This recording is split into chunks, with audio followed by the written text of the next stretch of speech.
इसमें क्या आपने बनाया था, हमेशा हम लोग क्या करते हैं कि जैसे आपका जितना बड़ा स्पेस है, कोई भी इतना हो सकता है, इतना बड़ा भी हो सकता है, जो स्पेस है उसके अकॉर्डिंग आपको कौन सी फॉर्म बनानी है, क्या करना है, उसके अकॉर्डिंग आपको डिसाइड करना पड़ता है कि कितना होता है। अब मान लीजिए आपको ये फिगर इसमें बनानी थी, तो सबसे पहले आपको क्या करना चाहिए था, ये फिगर ये लिंक जानी है आप इसके अकॉर्डिंग। तो सबसे पहले क्या करते हैं, ये आपका पूरा जो कैनवस था इसके अकॉर्डिंग,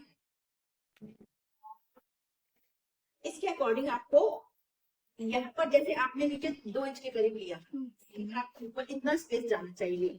उसके बाद में आपको ये डिसाइड करना है फिगर।